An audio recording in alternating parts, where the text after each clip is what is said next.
All right, welcome back to another edition of the Dirty Verdict Podcast. I'm one of your hosts, Peter Taaffe. I'm Kyle Herbert, fresh back from spring break and wondering about, maybe a career change. I'm Bill Ogden, back from spring break in Vegas and also debating that. Peter, who's our special guest today? Well, as Kyle, as we said before, there's, we try to get a range of guests on, and one of the thoughts I had when we started this podcast was to interview some more of the legendary lawyers in addition to younger lawyers and people of different ages. But this week we've got who I consider in the legendary lawyer category. We've got Dan Cogdell with us today. Fantastic. Welcome, Dan. Thank you. Mount Rushmore, I would put you on. I don't know if you know that. You guys are kind, but thank you. It's so Dan is a longtime criminal defense lawyer in Houston. We've got a whole slew of things to talk about. We're always interested in people's backgrounds, how they got into law, what drove them to want to become a lawyer. You probably know we've talked at length with a lot of guests, including your colleague, Anthony Oso. Teaser Pony, as we call him. What's his name? Teaser Pony. Was that his name on Twitter during the... No, so do you know what a teaser pony is? No. Okay, so when a mayor wants to breed, they have the old stud to breed the mayor, but they bring in a teaser pony to get the mayor excited, who's younger, better looking, and get some in a frog. I didn't know this was going to be this kind of show. I wasn't prepared for this, but I'm gonna get my head straight. So we tagged him Teaser Pony so he can get the jury all excited, and I'll come in and do the hard work. Now that you mentioned that, I was always wondering why Kyle and Pete asked me to join this. Yeah, It makes sense now. you think that's it? Whoa. Well, so we were talking about how there's not that many A&M people, so we got a little agricultural... A little ag reference. Yeah, starting off. But yeah, so we've talked a lot about the Paxton impeachment. We're all very curious. We watched a lot of it, probably most of it,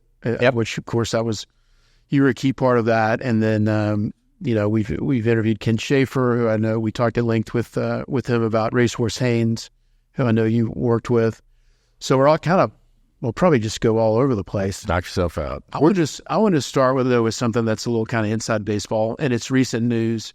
So there's a story that came out about how you obtained a dismissal for your client, who was a former Exxon executive who'd been charged with sexual assault. And that was not, usually we see you guys in the trial and defending your client and getting an acquittal from a jury. In this case, as I understand it, you were able to convince the prosecutor to drop the charges ahead of time, which is, I think, probably a lot less stressful for your client than a trial. So if you can tell me, I'm curious is that common to get the prosecutor to just relent, or is that unique? And what goes into that? Fairly rare. So this fellow was arrested up in Montgomery County, where, as everyone knows, they're right of Attila the Hun, and he was out and ended up in a hotel room with a couple of women. Not much happened, and a woman claimed that more happened than it did. So the Montgomery County Sheriff's Office is not hell-bent on doing a thorough and deep dive investigation. So they stuffed this guy, stuffed him, cuffed him the same night without doing any sort of due diligence at all. So he's At the hotel? Yeah. So there's whatever happens. She runs downstairs and says, I was sexually assaulted, and I don't want to besmirch her, but let's just say her story wasn't bulletproof. But to respond to your question, we did a deep dive on the investigation. They met at this bar, they went to another bar, they went to another bar. So we got all the surveillance cameras, and it's clear that she had initiated all the contact. I mean, she's hanging on him, she's loving on him, she's doing whatever she does. And it's the women's idea to go back to the hotel, blah, blah, blah. But there was a fascinating gal that's a prosecutor in Montgomery County, and I don't want to cost her a job by naming her, but fascinating woman. She had been a dancer for Beyonce, for Taylor Swift. I mean, all these. Then she went to law school.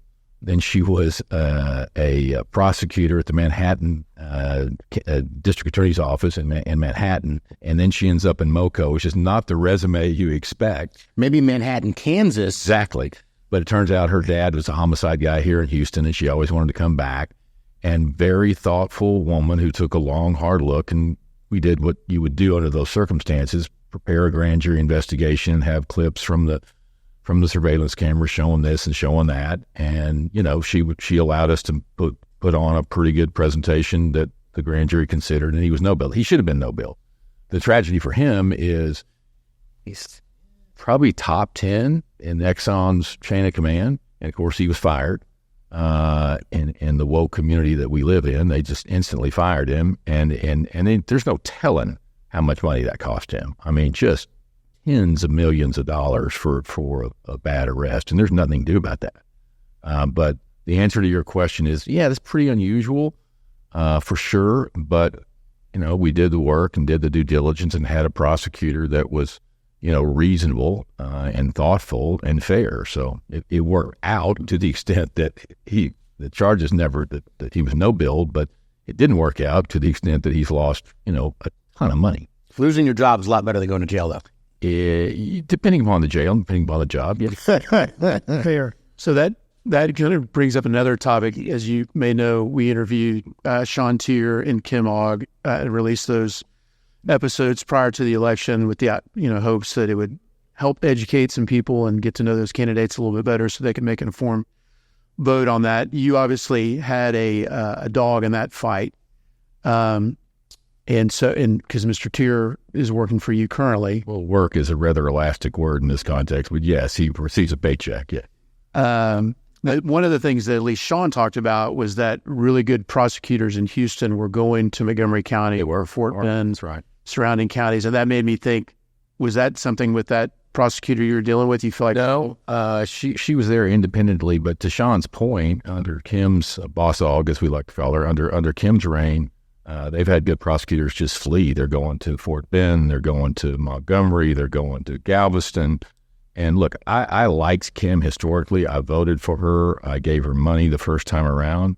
But she's just been a disaster, just an abject disaster as DA, worst in history. Rusty Hart and I, some others were trying a case a couple of years ago. The Arkema case was a plant that blew up in Crosby during Hurricane Harvey. And Belinda Hill, who's a fairly conservative judge, although a very good judge, I looked up at her and I said, you know what? If 35-year-old me would have heard from 65-year-old me that I miss Johnny Holmes, I would have spit up in my coffee. I miss Johnny Holmes. And Kim is too politically driven, in my view, and I don't think a DA should give a shit about politics. I get it. They got to run for election, but they're not supposed to be politically driven. And she is to a fault. Sean is, he's a DNR's clothes. I mean, to think that he got the endorsement of the LGBTQ clan, crew, whatever, over a gay counterpart is. I mean, there's not a straighter man on the planet than Sean, and that's just reflective, I think, of how bad she is. But I think Sean will do a good job. I do. I think he'll be a little more old school. I think he'll prosecute the cases pretty aggressively that need to be prosecuted, and leave some of the softer stuff aside. But Kim just hadn't borne out. And the numbers, Jesus Christ. That was crazy. Beat her like a redheaded stepchild. It was 75 to 25 of an incumbent. I've never heard of that. Yeah, landslide. Yeah. And nobody, to Sean's credit or not, nobody knew that guy a year ago. Nobody knew who he was. I had never heard of him. Yeah. And I think I have a lot of reason to be hopeful that he'll put look, to me, the in the big cities like in New York and in San Francisco and DC or whatever, the DA's office is a training ground for good lawyers. That's where you go to get seat time. And some great trial lawyers have come. Jermail was a friggin' DA back in the day. Walter Humphrey was a prosecutor back. I mean, there's some great lawyers, plaintiffs lawyers or whatever, that came out of the DA's office, and you don't see that anymore at all. It's a transition to nowhere. Because in large part, they're not training the lawyers up. They're not giving them the discretion. They're not giving them the seat time. And it should be exactly the opposite of that. Sometimes in our world, civil work, and people maybe don't understand this, getting a good lawyer on the other side of your case can make your life a lot easier. 100%. What do you look for in a DA? What would you, your dream opponent, what do you want on the other side of a case? One word: judgment. I want them to be smart. I want them to be fair. I want them to be objective. I want them to know the rules of evidence. I mean, trying a case against somebody who doesn't know the rules of evidence is like trying to get some bus driver. You have no idea what they're going to do next. Sometimes that's to your disadvantage because I don't see some of it coming because it's nonsense. I don't know how to respond. You got to reverse engineer how bad their argument is to figure out what they're actually fighting. Yeah, it's not easy. Same way, or same point about a bad judge. If they don't know the rules of evidence, it totally screws your game up because what you think is going to be easy is hard, and what you think is going to be hard is easy, and you're never in your zone. But a judgment. I mean, I'm looking for somebody with judgment that knows when to push, when not to push, and trust. There's about half the prosecutors I've tried cases against I'd trust, and about half I wouldn't trust. Tell me it was Tuesday today. So you mentioned the Arkema case, and today's first day we met, but I started following you on social media after you did that interview when the case finally was dissolved all the way, and I don't remember the exact phrase, but he was like, "This is horse shit," and this is not. It was like on all the news channels, and I was just like, I want to see what this guy's all about. So that's when I started following. This is a very equine forward effort so far in the first 20 minutes. It was a fiery press conference where I was sitting back like, that you know where you stand with that one. I was drinking in those days, and I think I referred to them as clowns, which is probably not the most professional. For the benefit of our audience, what was that case about? So Arkema was a plant in Crosby, and the product that they kept there had to be highly refrigerated. It had to be below freezing the whole time. And when they lost power, and the 18-wheelers with the freezer units, when they lost power, anyway, plant blew up. That's the good news. The bad news is there was law enforcement there to try to contain traffic around the area, and 5 or 6 of the law enforcement people got sick and were exposed to chemicals they should never be exposed to. There was a bunch of lawsuits, and OSEs and those guys, I'm sure, got whatever they deserved. Oh yeah, they did. But they indicted the CEO, who had nothing to do with that plant, except he was a CEO of Arkema. It's a worldwide company. It's a Fortune 500 company. My guy, who was head of logistics, who was basically a microphone relaying information to law enforcement saying, you should stay 2 miles away, you should stay 1.5 miles away, this one might ignite here, this one might ignite there. Mike Keogh was, in fact, apropos to your question, that is one of the reasons that I'm backing Sean, or I have backed Sean so strongly, because in my view, that's one of the very few times where not only was my client innocent, I believe that the prosecutors knew he was innocent and prosecuted him anyway. All this was a photo op, in my view, for Kim Ogg. She wanted, as a liberal Democratic prosecutor, go after the big, bad, evil companies, and she indicted my guy on a day where Trump was in town. There had been other indictments, but my guy was indicted on the day when Trump was in town. He had retired the same day. He had been with the Arkema company for like 35 years. Got charged that day at a photo op. And look, I got nothing against Mo and those guys. They were having a fundraiser for Kim. I remember. And good for them. And they said, they asked Kim after she had the announcement about my guy Mike Keogh, something about, are any of the victims in the Keogh case also plaintiffs in the civil case? And she said, I have no knowledge of that, and got in her car and drove to the fundraiser that Abraham Watkins was throwing for. It just made me throw up in my mouth. I went and watched some of that trial live. Is it normal for you? How many defendants were there? There was like 9 or something. Yeah. It was funny because every time, it was the civil lawyer that helped Mike Doyle. Mike Doyle was a special prosecutor for that. And then Alex Forrester was the head of environmental crimes at the time, so he tried it with him. But anytime a bad question was asked, objection, and if you had 9 other lawyers stand up, they all had to object. And so it took a little, and then y'all, COVID hit right in the middle, right? Y'all had to try it twice or almost twice? No, we went to a recess for like 7 months or something. It was crazy. COVID hit in March of 20, and I think we broke maybe late March and came back in September. Yeah. October. Now, what exactly we accomplished in that break in terms of COVID, I can't tell you. But yeah, it was, and Alex, look, he's a nice kid, but he became a division chief. A division chief is a big deal in the office. That's usually 10, 15 years of seat time. Boss Ogden made him a division chief on day one.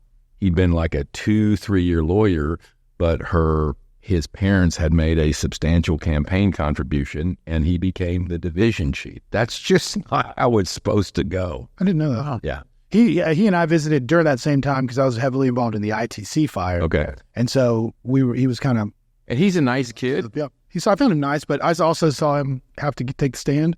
And so I saw what y'all did to him. And you don't want to take the stand when that many lawyers are about to he got hammered. Well, bless his heart, he framed the indictment. That is not something you frame as a prosecutor. Maybe the press clipping after you win it, but you don't frame the indictment. That's just going to have all kinds of bad karma rain down. Is that like framing your original petition? Yeah, exactly. Yes, exactly right. I frame all mine.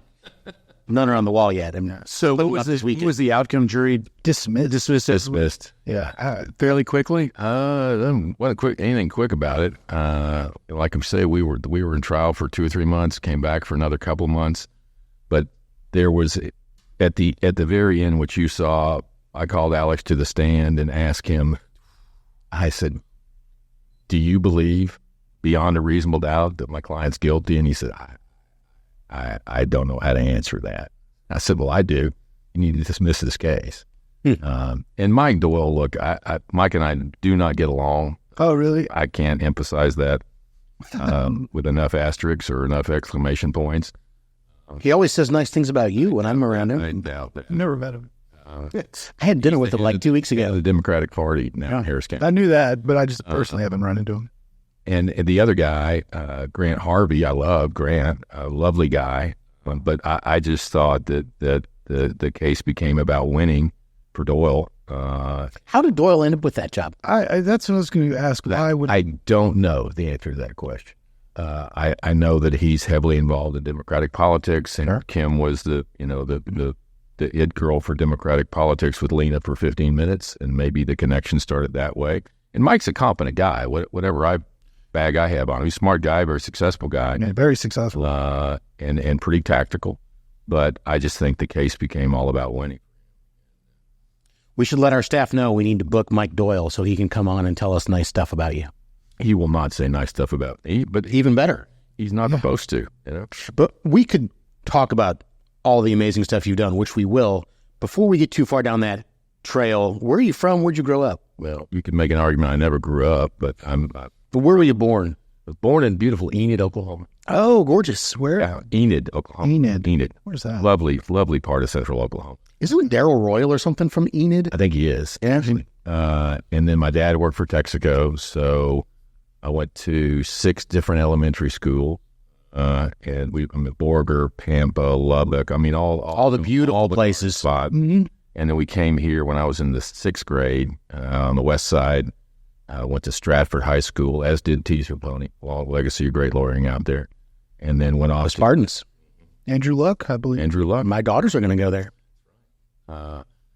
And then went off to UT, smoking hot 2.4. That's how you knew you were going to make money. Yeah. And you can make a good living there in the meaty part of that curve, right? Yeah, right. Not embarrassing yourself, not embarrassing anybody else, just right there in the middle. Well, you're exceeding everyone's expectations. Yeah. Yeah. That's What did you study? not much. How much? I got a degree in marketing, and the only job offer I got, some of you guys are old enough. There used to be a clothing store called Britain's on Drag in Austin. It was a frat rat shop where you had to go to get your starch shirts and your khakis and your topsiders and all that shit. And I was making money because you owned your fraternity brothers' accounts, which meant even if you weren't there and your frat brothers came in, you got the commission. So I was pledge trainer and ordered my 45 pledges to go to Britain's. 2 blue suits, 2 khaki suits, I've made $35,000 my last year selling clothes. This is 1979. And when I went to work for Haynes, my salary was $12,000. So I took a huge pay cut as a lawyer from selling clothes. But the only job offer I got with a 2.4 I was working for Procter and Gamble. I'd been stacking dial soap at Randall's or wherever. I thought I was way too pretty for that shit. Tried to get in the MBA program, failed miserably. Haynes had just tried the T. Cullen Davis cases, which were big boy cases back in the day for sure. Still are. And I knew Mr. Haynes from the motocross track and thought, well, shit, if the old geezer from the motocross track can do this shit, how hard can it be? Brilliant thought. And went to South Texas, did well at South Texas, but interestingly enough or not, I mean, I went to law school to go to work for Racehorse Haynes. That was my plan. Because you met him at the track. Well, because he was the it guy, dude. I mean, Haynes was, Frank Sinatra of the defense bar. He was Across the country. guy. Yeah, he wasn't just local. He was, as ZZ Top says, he was nationwide. He was a big deal. And he was charming. He was fun. There's a lot of great lawyers, as you guys have probably discovered along the way. A lot of great lawyers are assholes. Yeah. And Haynes was anything but that. And the dude was... He lied about his age at Iwo. He was 17 years old at Iwo Jima. Do the math on that. 17 years old at Iwo. Took a shot in the ass, got a Purple Heart or whatever you get as a Marine. I'm not sure. I guess a Purple Heart. Re-enlisted in the Korean War, became a paratrooper in the Korean War, was a Golden Glove boxer. I mean, he was the definitional quien más macho. I mean, he was a badass dude, a completely fearless guy, and just as charming as he could be. And I didn't know all that when I decided I wanted to go to work for him, but I thought, that's a cool motherfucker over there. I want to be like that if I grow up.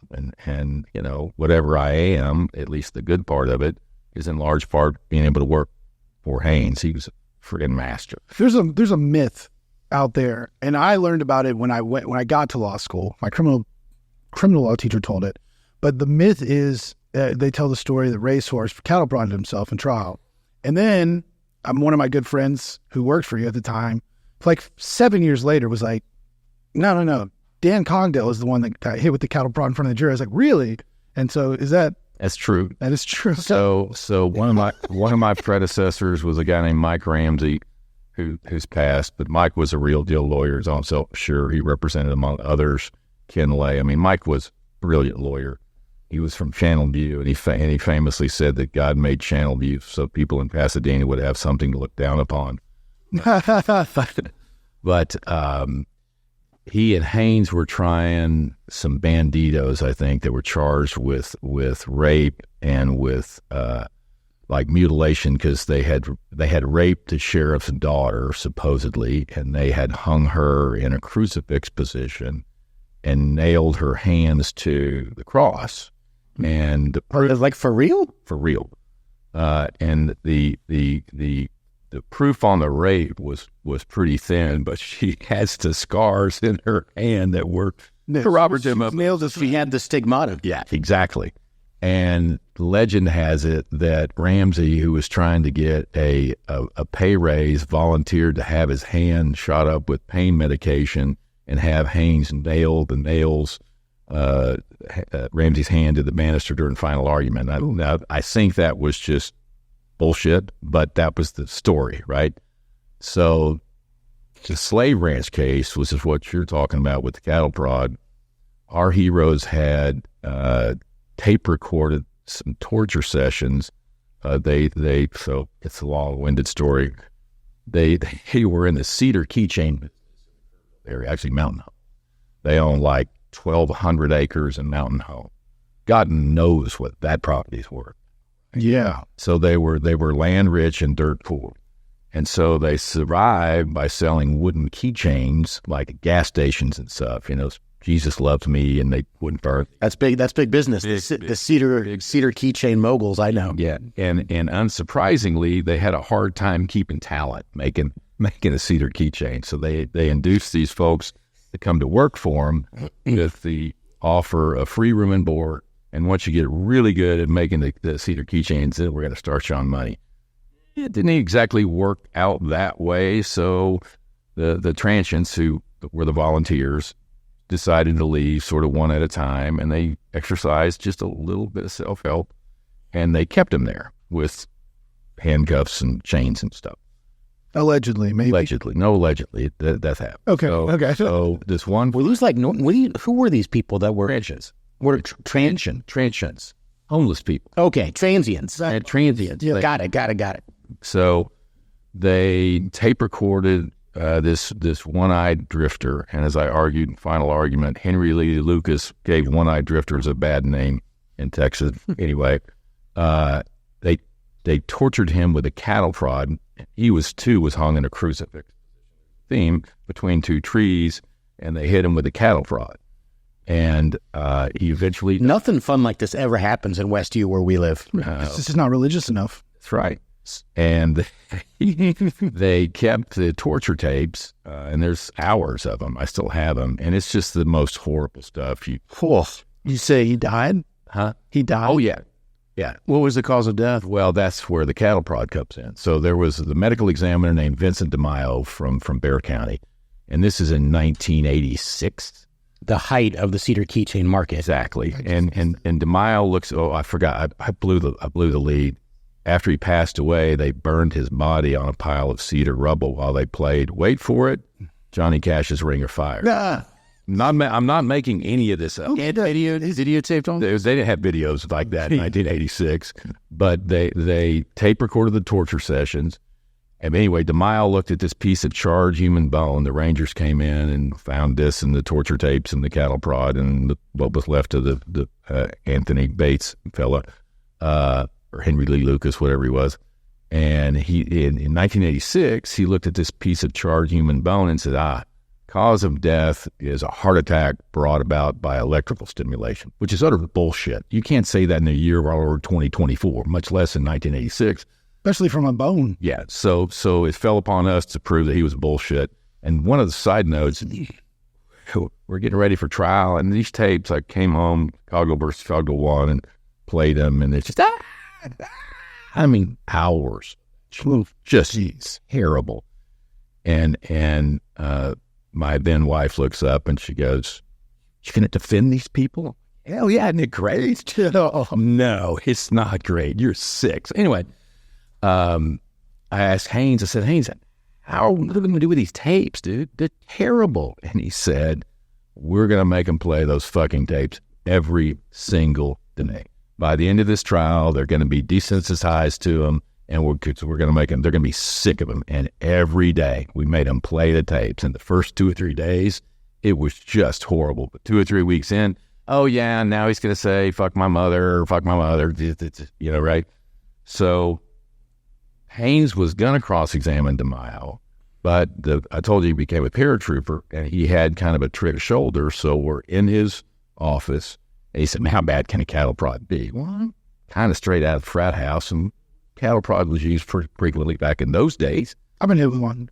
We had a guy that Sucks. Dick Stoneburner that you could light a cigar off his cattle prod. He had a die-hard battery on the back, so I knew. I said, "Hey, get your attention to whatever right now. I'm an airborne ranger." I'm like, "Okay."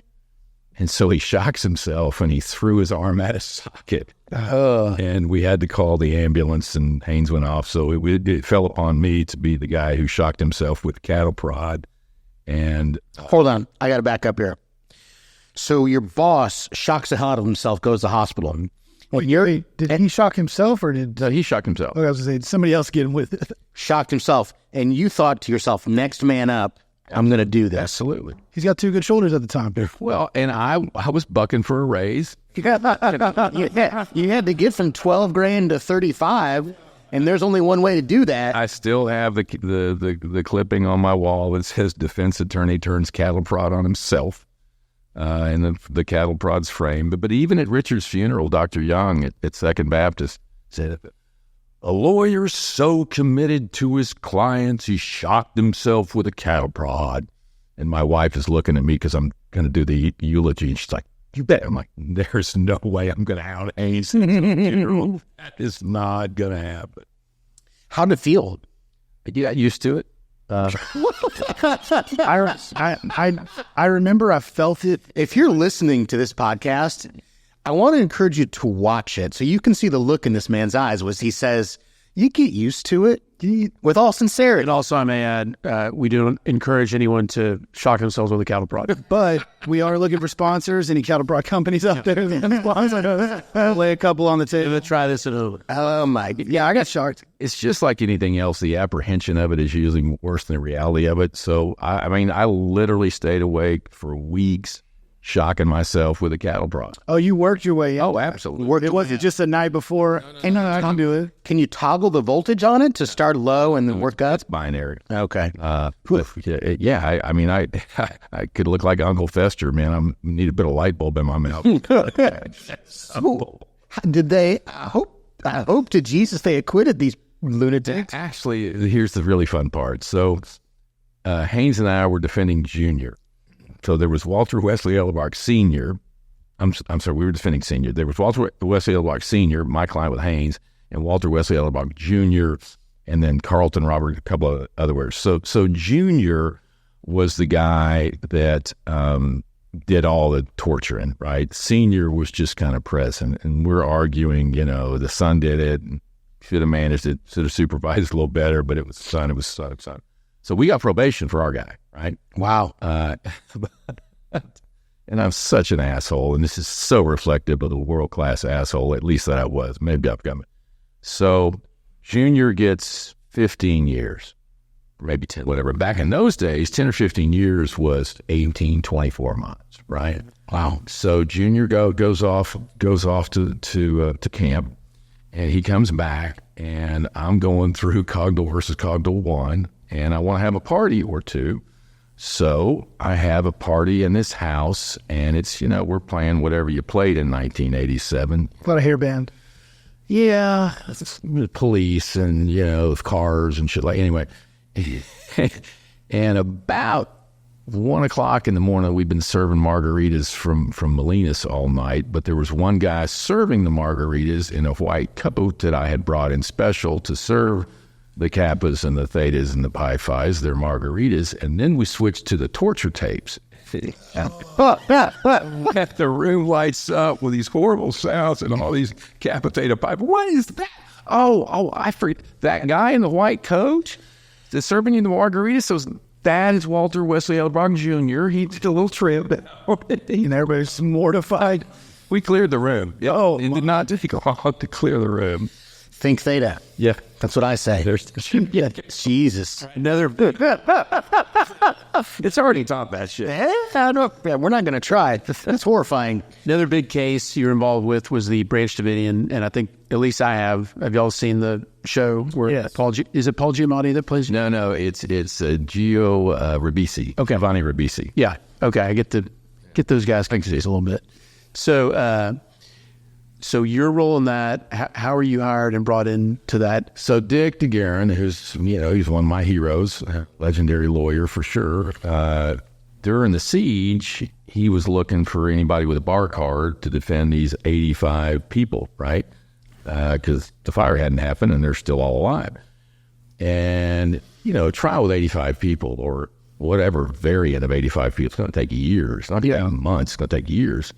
He said, I want you to represent this guy named Clive Doyle. And I'm like, I got a big new house on Voss, and I got a hot wife, and I'm making good money. I don't think I want to volunteer my time for 2 friggin' years. I would lose that shit anyway, but that's another story. I can't afford to do that. So the fire happens, and Clive Doyle, the fellow that he wanted me to represent, and you'll like this fun fact, Clive Doyle survived, and Dick said, look, just go to Parkland Hospital and meet Doyle. And if you want to represent him, great. If not, don't worry about it. And I was a big Kennedy assassination fan, and Parkland was always a romantic place. That's how jacked up I am, and I wanted to go to Parkland to see Clive. So I roll in there, and there's ATF, there's FBI, there's just this gauntlet of law enforcement. And I walk, you got a court order to see Mr. I do not. And I see a guy, Dave Maxwell, who I would later cross-examine in the impeachment trial, all 6'6" of him, without the Stetson. He sees me, and the Rangers did a wonderful job during the siege. I mean, they were the class act. They never lied, they never cheated, they never stole. They were the Rangers.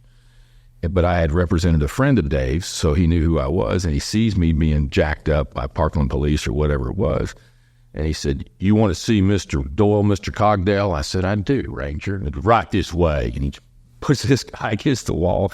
And that's how I got in to see Doyle. No. So I'd never met Clive. And I thought these people were a bunch of friggin' crazy people, right? And I'm in there with Clive, and he's handcuffed to the bed. He burns over, 50% of his body.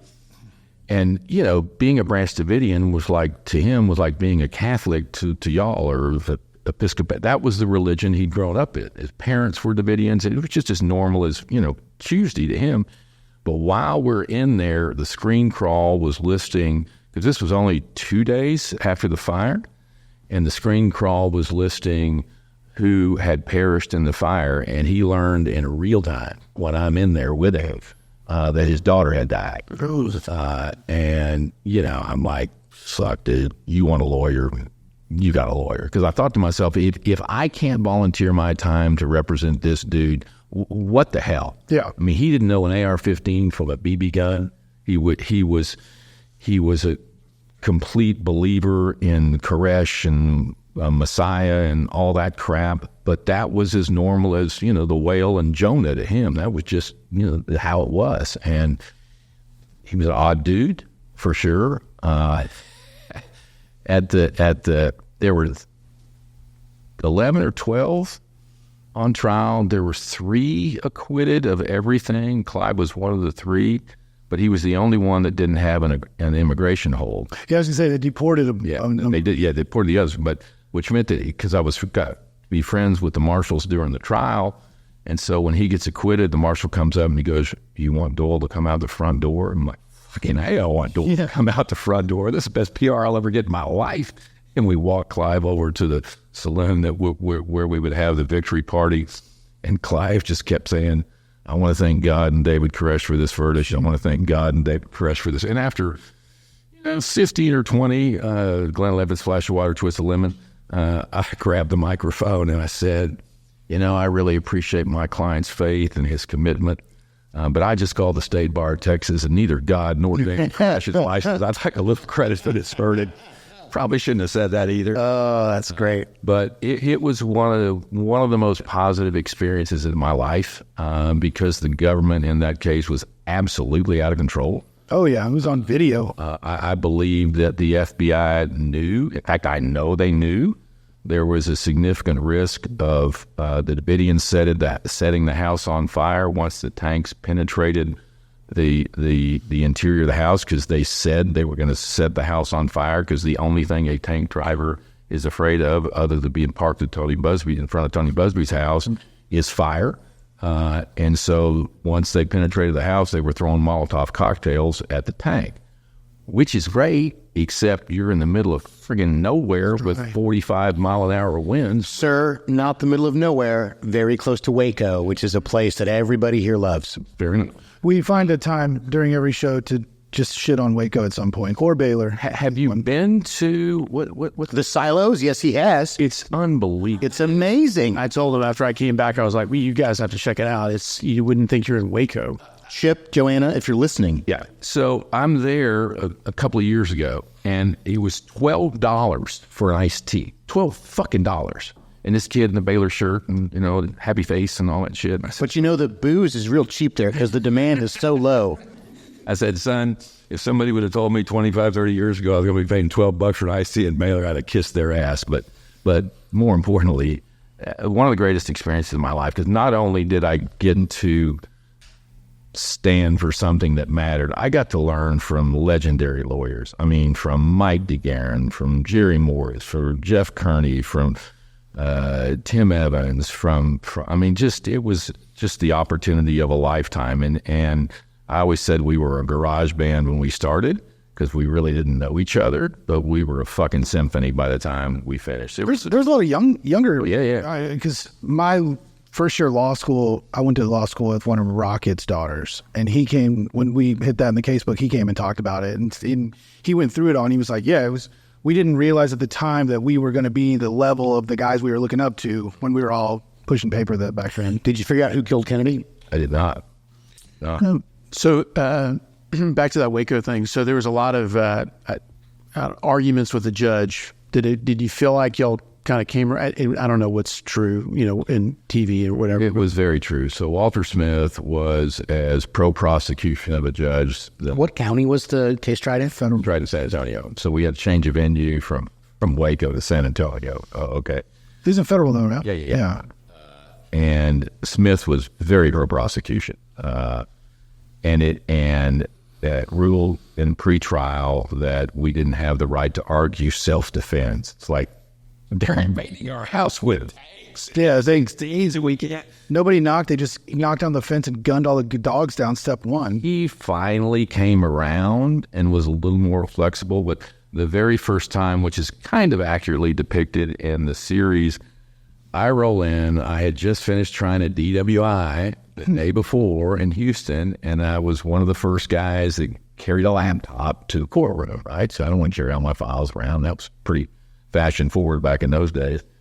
And I had driven to Waco, left the house at 5, gotten there at 8. I roll in and to the district courtroom, and I throw open my laptop, and I see this guy, and I can say this now because he's lost his bench, but I thought he was a CSO. I thought he was a court security officer, right? I mean, he's got a half-a-day beard and a shitty worn-out blue blazer and some crap white shirt and some gray slacks, and just like, dude, this guy. And he rolls up and he says, "What are you doing with that laptop in my courtroom?" Because you had to get the judge to approve it, which I didn't know. And I said, "Can I use it?" And he said, "Not in my courtroom, you're not." And I said, "Oh, it's your courtroom, is it?" Oh. And I didn't know that it would be Walter Smith.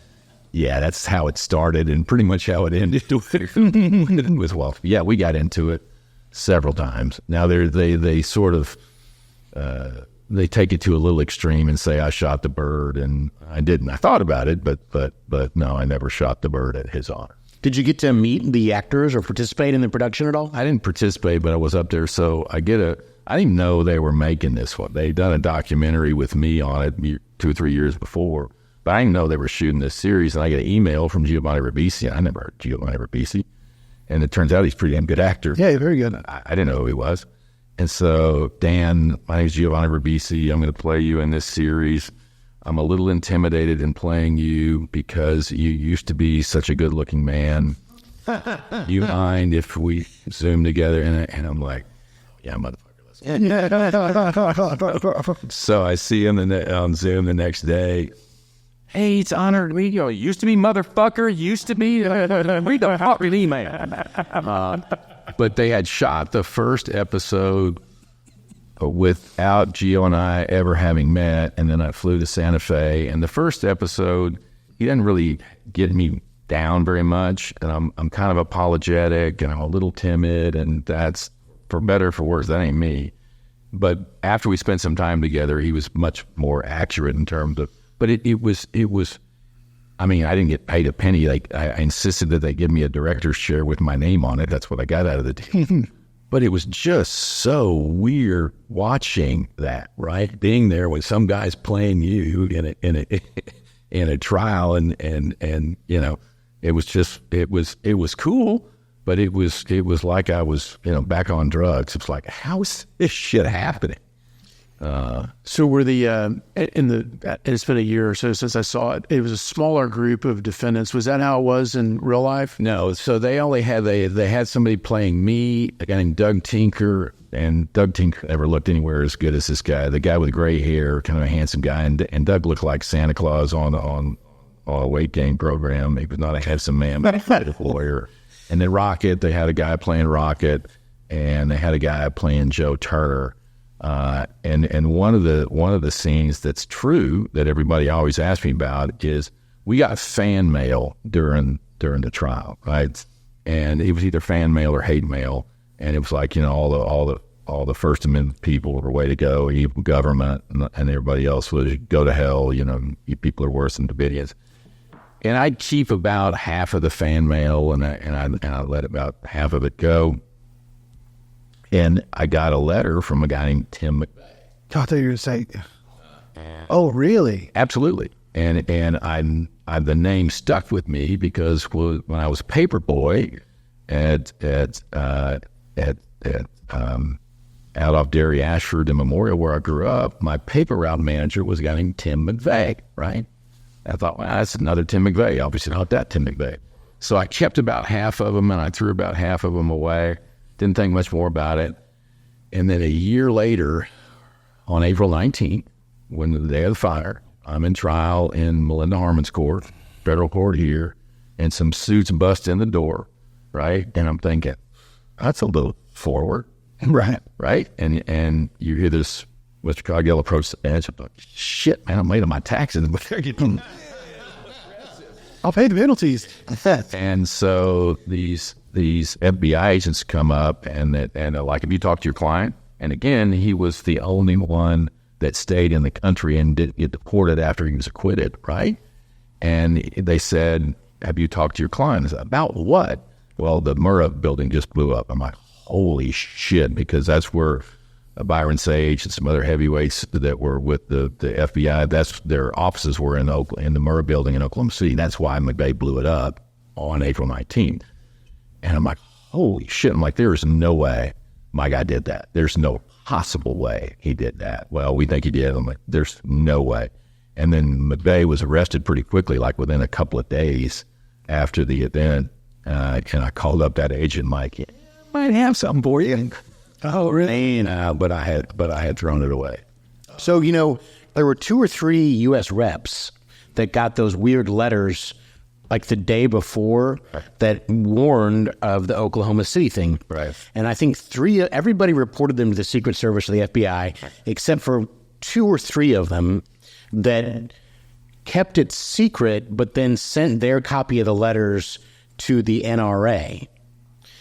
One of those guys was a representative from here in Galveston County named Steve Stockman.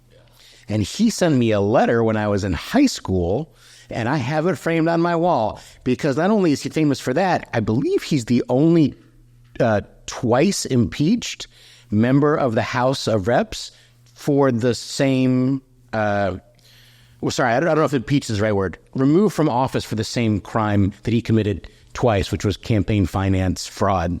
But I still have that fancy letter. Wow. Yeah, I want to say life-changing, and then I hesitate, but no, it really was life-changing to be a part of that. Because every now and then, doing what we do or doing what I do, you know, look, I've got a good lifestyle, I have a beautiful wife, I've got great kids, blah, blah, blah.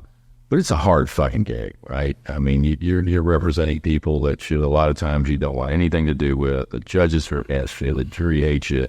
It's a grind. I mean, and especially if you're doing it right, because you got to give. I'm not that talented of a guy. The only way I get success or find success is to work my ass off. I mean, I'm 67 years old, and I do 60, 70 hours a week every week. If I hear quality of life in a job interview with a candidate, they're dying. And that hooks them out. They're going to hate it. Yeah, but my point is, you can really, and I think it impacted it out, you know, where I drank more in my later years, because it's a fucking grind. But I think back, and I still have in my valise some pictures of the burned corpses from the Davidian trial that I look at, and I'm like, God damn it. This is what I do, or this is why I do what I do, and it helps. It sustains me. That's probably a sad commentary on who I am. Other than it matters. Other than extreme hard work, do you think there's any other personality traits that you think make an excellent criminal defense lawyer that can handle these terrible things? And I think, you know, Haynes personified to me what a criminal defense lawyer has to be, particularly in a courtroom, and that's trustworthy, right?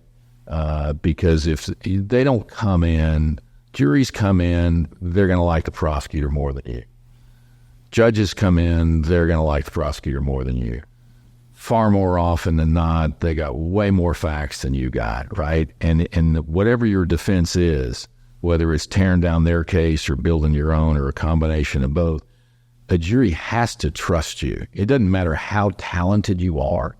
But in my game, if they don't trust you, you're not going to get out of the starting blocks. You're fucking done. And Haynes was legitimately trustworthy, and I think a jury sensed that because he was at Iwo Jima, because he, re-enlisted in the Korean War, because he was polite but not solicitous, because he was professional. You looked at Haynes, and he looked like the Wikipedia definition of what a criminal defense lawyer should look like, right? He wasn't flashy. He was professional. He was presentable.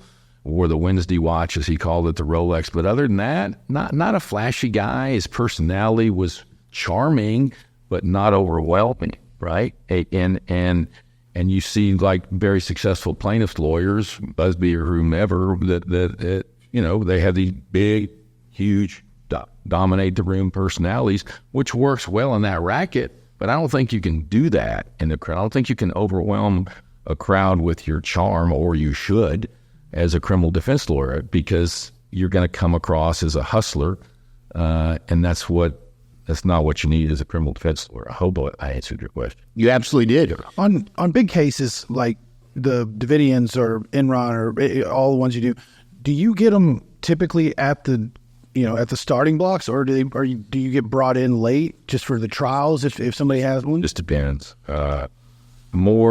Look, on the C-suite executives, the guys with the CEO types or CFO or whatever, I'm never going to be their first call, right? Because they're always going to be represented by big law, or their firms. He's got a relationship with big law, and my relationship with big law was, not great, whatever. I'm typically not called on those kinds of cases until there's an actual trial setting, and whomever the big law lawyer is, the Latham or whatever, this hadn't been in a courtroom since, ever. It's going to, maybe we need to bring in somebody. And so a lot of those cases I get late in the game. On some of the more notorious cases, I'm involved earlier. Okay. But it's a strange racket. You guys have experienced this even in your careers. It used to be all referrals, right? Sure. All referrals. Now it's, everybody's got a billboard, everybody's got a website, everybody's got social media. Some dirtbags have podcasts. But look, the legitimate thing about a podcast is you guys aren't whoring yourselves out. I mean, you are. Bill, are you listening, Bill? Yes. But I think it's very beneficial to the legal community to have people on and to educate the public and to educate, frankly, you guys have had a couple of lawyers on that I'd like to educate, but I think it's beneficial. I don't view that as solicitous like the websites are. I get it. You got to do that. That's how you eat. That's how you get cases. But back when I started, it was all referrals. And it still is largely referrals for me, and the website and the this and that. They're more confirmation than they are origination. But I get it. The game has changed. But how people end up with some of the lawyers that they end up with in criminal court, you're going, really? How did that happen? Did you not make a single call before you hired that guy? Yeah. Because it's a zero-sum game, right? There's not going to nothing about your life is ever going to be better after you're charged with a serious crime. Nothing is going to be better. It might be one day as good, but it's never going to be better. And some of the decisions people make and the counsel that they hire are just like, geez. Have you ever taken a case that you regretted signing up for? That's a good question. Yeah.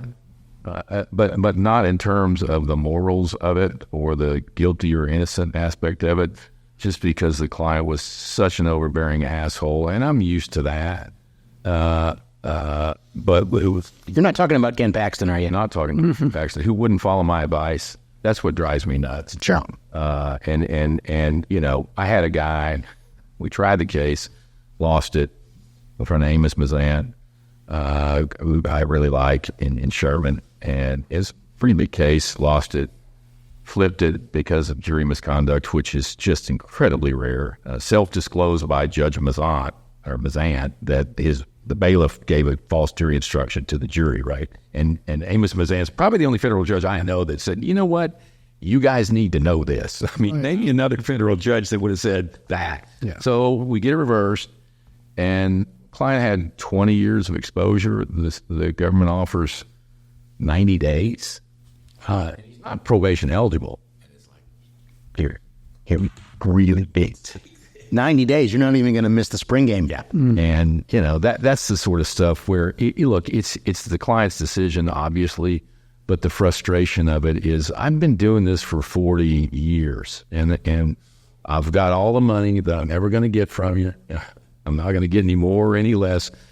You know, would you kind of listen to me here? We're flying into a storm, and this is a big thunderhead, and it's going to get bumpy. Maybe you should listen to the pilot and not your wife. This is what I do. I had a client in Jefferson County once tell me that he wasn't going to take my very good advice to settle a case because he believed that Jesus Christ knew better than I did. And to your point, I told him the same thing that you found out. I said, Jesus Christ, unfortunately, is not in the veneer panel. And he didn't like that, and it actually made him angrier at me. But So, Dan, you didn't do any, you never were a prosecutor. You went straight to Racehorse Haynes. I wanted to go to work, as I mentioned, for Richard from day one. Couldn't get a job as a law clerk. Went on to clerk at the Court of Criminal Appeals because I couldn't get a job with Haynes. I applied to the DA's office, and I got a job there. And then Jack Zimmerman, who I Jack the Hat, was head of the criminal division for Haynes and Fulbright back in those days. Jack's a very good lawyer, full bird Colonel Haynes, big deal as also. And I interviewed with him in law school. And if you met a cockier person than me in law school, God bless you. I thought it was all that and a front loaded chips. I mean, you had a 2.3. Had a 2.4. So I'm interviewing with Zimmerman in law school, and I'm rocking a camel hair coat and a Rolex trainer, and I think I'm some bass weed because I'm fucking killing that. and Zimmerman looked like he was straight out of coal, you know, 2 for sale. This guy, whatever. And so the interview didn't go well, and I didn't get a job offer. Oh, I remember, because Jack the Hat said, look, we don't have any openings in the criminal section right now, but we do in the civil section. Will you consider going to work in the civil section? So I gave the Solomon-like answer, sure, as long as the civil if it leads to a criminal one, yeah. Well, he didn't like that. In Zimmerman's world, I should have said, no, dude, if I'm not a criminal, if I can't be a criminal clerk, fuck you. I don't want anything to do with that civil stuff. But I didn't get that memo. So I didn't get the job. 2 years later, Zimmerman had come to the Court of Criminal Appeals to interview me then, and he looks at me and he goes, you look, and I remember he wouldn't even shake my hand, right? Which was odd, and really odd if you knew Jack, so I don't know what that was about. On the way out of in the law school interview, and he said, you know, I've seen you before. I said, yeah, Mr. Zimmerman, you have. And he said, where's that? I said, I interviewed with you. And he goes, no, that's not it. And I said, no, that's it, Mr. Zimmerman. He looks at my resume, he looks at me, he looks at my resume, looks at me, he goes, well, why didn't I hire you? And I said, I don't know, Mr. Zimmerman. I've been asking myself that question for 2 years, you tell me. And then got to interview with Richard, and that's a whole other story. But I forget what. Yeah, but always a criminal defense lawyer. Yeah, and I look back and think, particularly as you saw the PI world blow up, right? So I was literally there because I was friends with Randall Jamail, one of Joe's kids, when the Texaco verdict came back, and you saw PI lawyers were, you know, they were not as known back then as they are now, right? And you just didn't appreciate how much money those dudes were making. And this is early 80s, right? And they blew up in the Pennzoil in the mid 80s, late 80s, and then we had tort reform and all that shit. Well, yeah, fin, breast implants, big tobacco, all back to back. All those things. My point is, I didn't even consider it. It wasn't like I said, no, I don't want to do that. It was just not on my radar, and being a criminal lawyer was. And if I look back on it, do I wished I would have branched out and tried some of those cases? Well, of course. But, you know, I did it. You did okay, though. Well, what do you, for young lawyers coming up now that want to ultimately do criminal defense, would you recommend they go work at a good DA's office to start? Hire a kid straight out of law school. That way. Now, if they've got like a Fifth Circuit clerkship or something, and I need a quant to create paper, but I don't want to hire a kid because people don't hire me to do sophisticated appeals or highbrow investigations. I'm a pretty dirty fingernail, criminal defense lawyer. I mean, I tried murders and whatever. And if a guy doesn't have the desire, or he or she doesn't have the desire to try a case, and you can tell pretty early on, you don't have to be a savant to figure out who has some kernel of skill as a young lawyer, right? And if they don't have that skill, I don't want them working for me. They're not going to be happy. I'm going to be pushing them like hell. They're going to, if I'm working 70 or 80 hours a week, those little fuckers better be working 80 or 90 hours a week. And that's rare these days. It just is. It's a cultural thing. Yeah, absolutely. My son, who I love more than life itself, I get to work from home. You're never going to get promoted working from home, dude. Oh, yeah, Dad. No. Son, that guy that's going to lunch with your boss, that's the guy that's going to, no, it's not the way. Yes, it is the way. But anyway, that's my Gen Z bitch. It's all Bitcoin. All good. All right, let's go into Paxton. So there's still an ongoing case that you're representing Mr. Paxton on, correct? Okay, so we'll try to put that on the shelf a little bit and focus on the impeachment, which I guess is over, right? Over. No appeals or anything like that under the nature of that proceeding. So how did you initially get involved in that? Because I'd been representing Ken, since day one. As I argued at the speedy trial motion, I said, this case has been pending longer than the first three of my marriages lasted. Forever. And look, I don't agree with a lot of his politics, but he's always been decent. And I still think the state cases are bullshit cases. We'll find out. But the impeachment was a real shock to him. He didn't see that coming. Yeah, I don't think anybody did. So the House returns the articles of impeachment. So I go to Collin County, of course. And I was with Ken when Tony was texting him, I can save you. I love you. Let me go. And it was pretty funny because Tony's a force. I can't deny that. I won't deny that. But I'll violate the privilege to this extent. Ken said, well, you think we should get involved? And I thought, well, look, I love Rusty. One of my best friends. I think he is everything a lawyer should be. But the relationship between Busby and Rusty's pretty well publicized. They don't like each other much. And I thought, well, that'd be fun. I said, look, I've never tried a case with Tony, but, he's a force. He's got to have some great skills. So the question is going to be, can we control her? And the answer to that was? Just so much. Jury's still out on that one? Yeah. Well, look, Tony and I were really trying two different cases. He was trying a case to the media, and I was trying a case to the senators. He won't acknowledge that, but that's exactly what he was doing. And I was far more critical of him at that time than I am now, because I think he recognized far better than I did that playing it to the masses was going to get the word back to the senators. Yep. And he was playing a long game. God bless him. And I was playing a short game. And it was like some of his cross-examinations and some of his points were like, what planet are you on? The whole, it's the bushes and send them back to, and I'm like, what? That plays real good in Collin County, though. Well, it didn't play so well in West Houston when he ran for city council. No, That's right about that. But retrospectively, and I was pretty, it wasn't hard to read my face a couple of times in the exchanges that Tony and I got into it when he stole 25 of my 30 minutes in final argument. I wasn't going to say anything. But retrospectively, I think he was playing a pretty damn smart long game, and I didn't appreciate it. I didn't recognize that. So good for him. Are we going to go out and hang out together? Probably not. Weirdly enough, he's behind that door. Mike Doyle, bring him in. I think he said that when I interviewed him, that he was playing to the public that he knew would be communicating to your jurors, which is all usually completely not appropriate, but that it was a unique situation in there. I really thought we were going to get our ass kicked. We all didn't. I really believed in rolling into whatever that Garden Inn Hilton or whatever it is on 15th Street. The Doubletree. Thank you. I've stayed there. I should know it. Stayed there for years, various cases. There's Rusty and there's Dick, and they're high-fiving each other, and they're just going to kick our ass. And it was like, dude, you don't even know what the score is. And I totally believe that, right?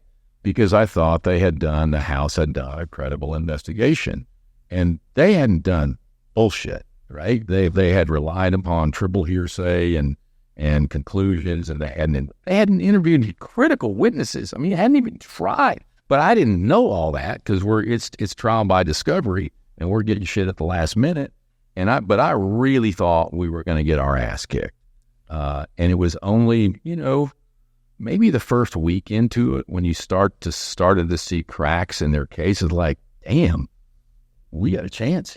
Yeah, it was kind of witness by witness. Each time a new one came up and went down, you were like, ooh.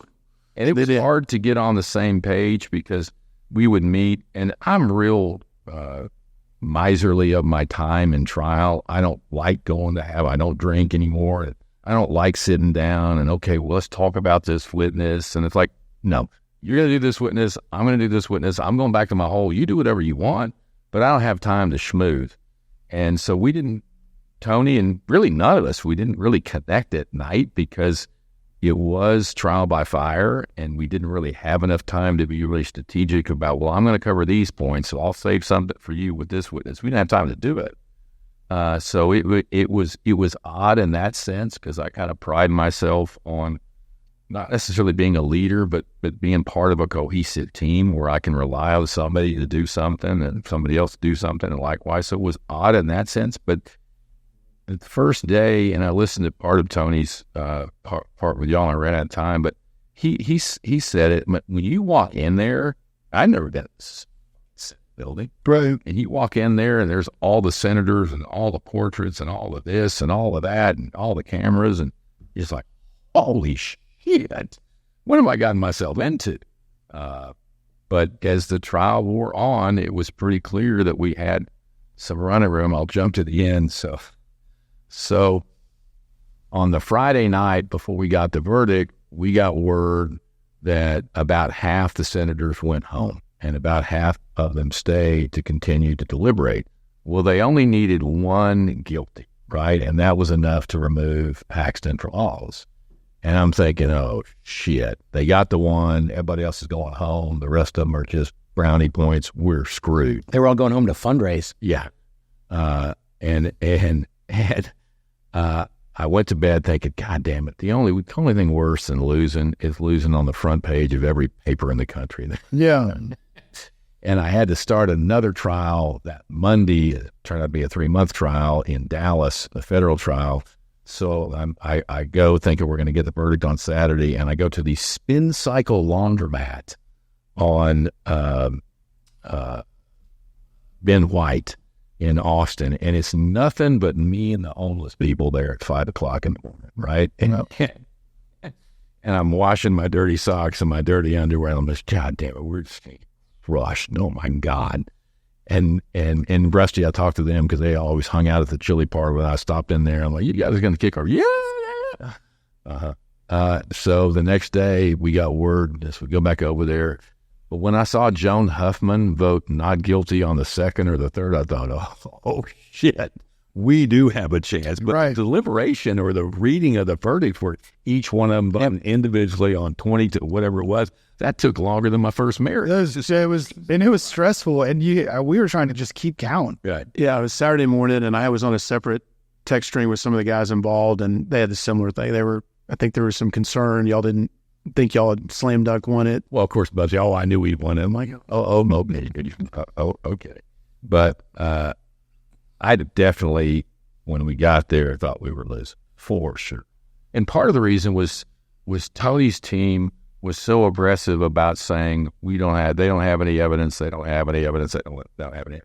Which you don't do that in a criminal filing. You never say the state doesn't, because there's no such thing as a pretrial motion to dismiss, at least on the merits of it, because all that's going to do is give them the opportunity to detail the 287 pieces of evidence they got, the 3 confessions, the videotapes, and all that shit. And that's what Rusty's team did. Oh, we don't have any evidence? Well, what about this? So all I had heard of was the negative evidence that they put out in their pleadings. And I believe what they represented to be true. It turned out it was full of shit, right? But it was not a good feeling the first few days there. And so these, you mentioned the ranger that you'd first encountered at one point at Parkland long ago. That was kind of I would say for a lot of people, that was the apex of the whole trial, the most dramatic. I mean, everyone, Mitch Little had good crosses, Tony had great crosses, but just with you and the guy having that history, I think it was much. It was a difficult cross because Dave's a very smart guy. I mean, he knew what he was doing. No. He's like Mensa smart. I mean, he's seriously smart. My belief is, and I have nothing to prove this, but if you were a ranger in Texas City in 1974, 75, you did some shit you shouldn't probably have done, right? That's just the way things were back then. But Dave had testified time after time. He had great cachet, swagger, appearance, whatever. And I knew I could not do, go for the jugular cross because he'd kill me. Yeah. So you had to do this paper cut, very thin, slow, look at all the tools you had at your disposal. Oh my God, you're one of the greatest rangers ever. You did this, but you didn't do this, and you didn't do.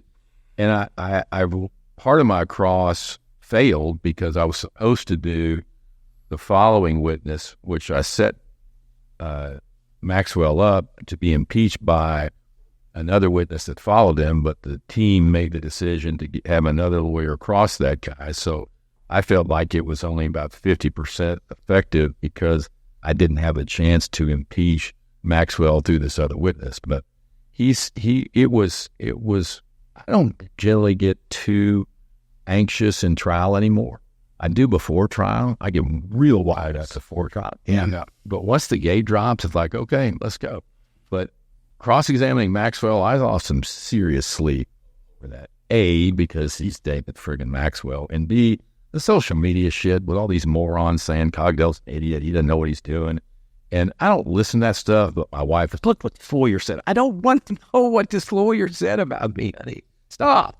But it was, and the social media that played out, I was mentioning earlier, it's like nothing I've ever seen. Oh yeah, it's a different game these days. I feel like, though, when it comes to trial, the more anxiety you can endure pre-trial as you're getting ready, You're on your edge.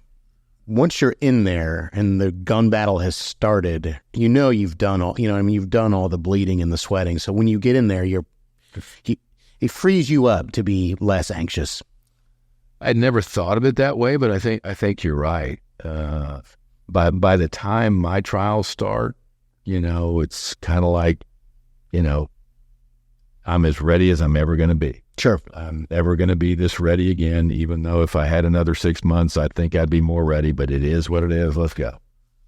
So some block and tackling stuff. So we've asked some of the other people, there's a lot of objection here. And I think, Tony, in civil cases, I tried with him, he rarely objected, even if it was just, even the first year lawyer would know it's objectionable because he doesn't want to look like an obstructionist to a jury. But there was a bunch here, and he was a good part of it. And he's talked, that there are some strategic reasons for that.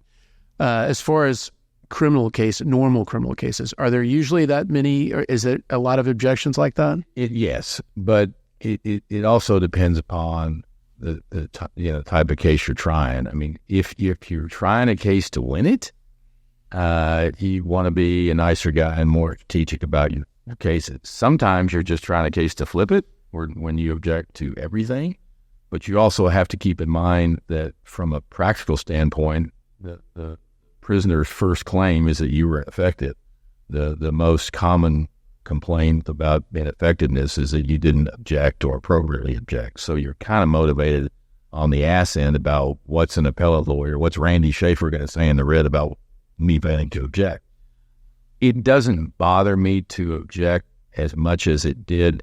I don't think I do object as much as I did when I was a young lawyer, but I'm used to it. And you kind of euthanize the jury going into it saying, listen, I've got to object. And this may be annoying, and I'm sure it looks tacky and predatory, but the rules require me to make an objection. If that upsets you, can you promise to hold it against me and not against my client? And I like longer trials. I think I'm better in longer trials. And the jury, they start to understand the rules of evidence from a 30,000-foot level, and I don't think they hold it against you. Especially leading every 7 seconds gets a little. Once you guys figured out that Dan Patrick had only a passing flirtation with the rules of evidence, and hardly distinguish him from most judges, right, and that there was no right of appeal to that. I mean, seems like once that's that train's out, you got to keep objecting because he might just keep going your way. I thought Patrick did a pretty credible job, all things considered. Look, he's not a judge. I thought he did as well as the judge that helped him. Judge? He's not even a lawyer. Well, yeah, I'm the fair talk show host. But I didn't look when he came out and gave that speech at the end. I'm like, Jesus Christ! You mean at the end when he said, "Yeah, this whole thing was silly"? Yeah, I did not see that in his route. I saw a couple of times where he gave some Paxton favorable rulings, and I thought, thank you. The most obvious of which was when the senators weren't able to be told that the mistress invoked her Fifth Amendment. I mean, in any civil case, somebody invokes the Fifth. You get to drive a truck through that. You get to drive a truck. It's a fun drive. I bet. And that's the only time where I thought, oh, okay, we got the benefit of the doubt. Most of the rulings, I thought he tried to figure it out. I thought he did a good job. Do you wish he wouldn't have made that speech at the end? Yes, I do, because I think that cheapened the whole thing. Yeah, me too. That helped it. I don't think that helped anybody. One of the funniest things. Helped him with his campaign donation. I'm not sure it did, because he was so roundly criticized. And look, he got money from both sides, right? So I'm not sure that speech helped anybody. Maybe it'll help somebody who's reading it 100 years from now. I wished he hadn't debated, but he don't call me for advice. Yet. You never know. What's your take on Rusty's passing or arresting versus passing the witness? I don't think. Do you think just lawyers that were watching blew it up and made it end? And look, people were saying Rusty's lost his fastball, and he's missing this and he's missing that. Well, first off, I don't think he has lost his fastball. Second off, he was doing 90% of the heavy lift. Yep. The dude is 82, right? Oh, I didn't know he was that old. Oh, yeah. He looks great. He'll be pissed if I say that. I'm like 62. Yeah, he's 62. And he looks great for 62. But he was doing the majority of the heavy lifting. You can't do that at 67. I mean, it was me, it was Busby, it was Teaser Pony, it was Minich, it was this one, it was that one. We spread it around. And he did 90% of the heavy lifting. And to say that that's the one I heard him, he's lost it. And he's fuck no, he hadn't lost it. He's doing it better than I could do with that shit. And it was all trial by fire to them too. I mean, we felt like we were the victims of it because we were the defendant, we were the one on trial. But they weren't getting that shit any quicker than we were. Also a wild position for him to be in, right? For a normal lawyer in a civil case, you build your case and pick and choose what evidence you want to. That cake was baked when he showed up by the House of Representatives. And Rusty, to his credit, I think in his mind he wears a cape. I mean, he really does view himself as the guy that's doing the right thing for the right reason. I'm a hooker. You pay enough money, I'm going to do whatever I need to do for my client legally and ethically. It doesn't matter to me what they've done. I could give two shits. Bill wants to talk to you after this. So, well, I was just going to say, your honesty is probably why a jury trusts you on this one. Do you think they were surprised by how y'all attacked your case or their case? I don't know. I didn't like Tony attacking Dick and Rusty personally. I saw no need for that. We don't have to call them liars. They're mistaken. They're wrong. Being a liar is different than being wrong or mistaken. And because of the animus between the two, and the 5 minutes that I had in my final argument, that Tony left me. My argument was not that these guys are liars, not that they're fools, not that they're wrong, but even some of the best lawyers in the state, if not the country, couldn't prove this. To me, that's the smarter way. That's the better argument. Go at it. Than calling the other side dirtbags. And if you look at it, the Dan Cogdell historians will write it as and Dan only needed 5 minutes to breathe. That's exactly right. That's how that. It only took you 4.5 minutes to save Tony's bacon. It's kind of like my sex. It may not last long, but it's really good. But hey, I'm the opposite. Okay, as much as I would like to end on that, I had one more question, because I always think this as a civil lawyer, the burden of proof on a criminal case is incredibly hard for the prosecution, but it seems like the prosecution wins more times than they don't. And you talked about burden of proof in your close.